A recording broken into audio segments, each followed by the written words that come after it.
Hey guys, how's it going? Dudey here. I am back with another video. Today, guys, we are going to take a look at a horrific case. This has been dubbed the Skin Case. Before I jump into the case, guys, I'm so close to 100k. If you could subscribe, that would mean the world to me and get me to that silver plaque that I've been after for nearly 9 years now. Without further ado, let's jump into this horrible, grisly case. This case centers around a young lady called Katarzyna Zawada. 23-year-old Zawada studied at Jagiellonian University in Krakow, Poland, where she majored in religious studies. Zawada was unfortunately diagnosed with depression, however, and had tried to commit suicide several times before. This led to her treatment at a psychiatric hospital. Zawada's friends described her as a lovely person, but sad and withdrawn.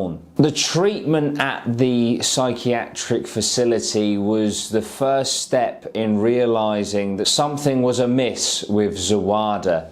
This was because on the 12th of November 1998, Zawada was supposed to meet her mother at the psychiatric facility for an appointment in Noah Hutter. However, she never turned up to that appointment. Later that day, Zawada's mother attempted to file a missing persons case. However, the police did advise her to hold on because she may have just ran away for a little while. She may well come back, but unfortunately, she never returned. In fact, she disappeared without a trace. Fast forward a couple of months to the 6th of January 1999. A sailor aboard a tugboat noticed there was something strange floating in the water wrapped around the propellers at the rear end of his tugboat. And when he investigated further, he soon realized that what he was looking at, what was wrapped around his propeller, was decaying, foul-smelling, spotted, pale skin. As he took an even closer look, he realized there was a human ear attached to this skin. Now, of course, he didn't hesitate in calling the police, and they took the skin away for DNA testing, and the DNA testing discovered that it was the skin of Zawada. Now, of course, this is where this case differs massively from other missing persons cases where a body is washed up or a body is discovered, because the guy who found Zawada's remains only found her skin. This all indicated that Zawada was skinned alive. On the 14th of January, a few days later, Zawada's right leg and pieces of her clothing were discovered in the river. But the rest of her limbs, her head and her organs were never found. Now, of course, being skinned alive is absolutely abhorrent and awful, but this case took an even darker turn when authorities investigated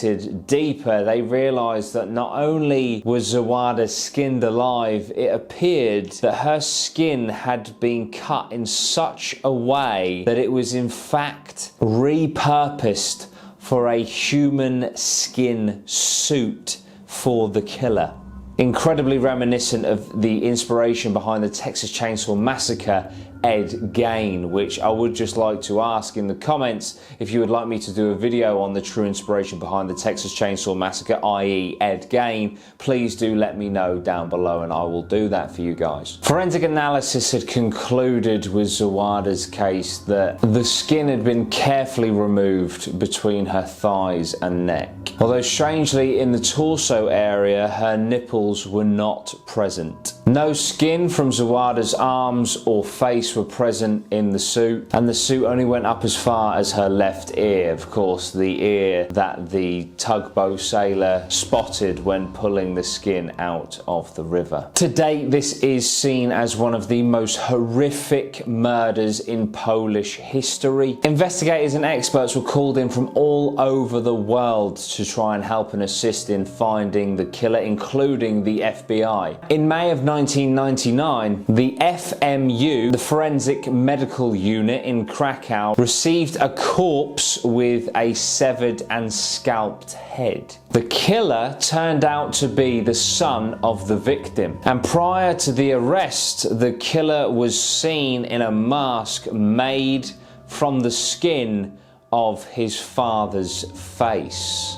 Now, of course, naturally, this led investigators to suspect that the killer was that of Zawada as well. However, there was no evidence found to support this conclusion. The son ended up with 25 years in a Polish prison, but no charges related to Zawada at all. A year later, the investigation was formally dropped because they had no leads whatsoever. But that did not mean that the police gave up searching for credible leads. Later on in 2014, investigators concluded that the attacker used a sharp tool, inflicting damage to the neck, the armpit, the groin, all just to inflict pain, coming to the conclusion that Zawada was indeed tortured before she was killed. An FBI representative for Europe created a psychological profile for the killer, pointing to his sadistic tendencies. In October of 2017, an official arrest was made in relation to Zawada's killing, 19 years after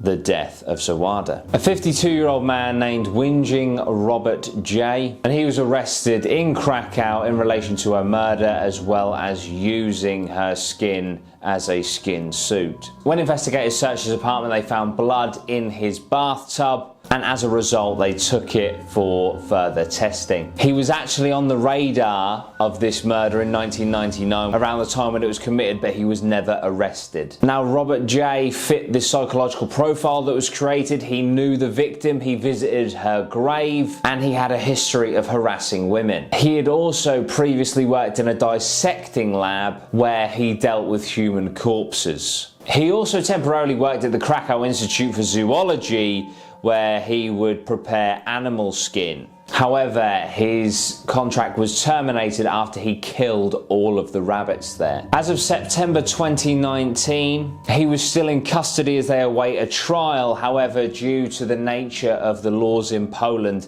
the case remains classified. So there we go, guys. What do we think about this case, the skin suit case? I think it's one of the most horrifying cases I have ever looked into. Please do let me know down below your thoughts, and please hit that like button if you would like more content like this. Don't forget to subscribe, guys. It really helps me out. Check out my podcast as well. We do true crime, paranormal and conspiracy, all the stuff we do here on the podcast, the Allegedly Possibly Maybe podcast. Also have shirts and stuff, allegedlypossiblymaybe.co.uk. Thank you so much, guys. I will see you very soon. Sweet one, geese.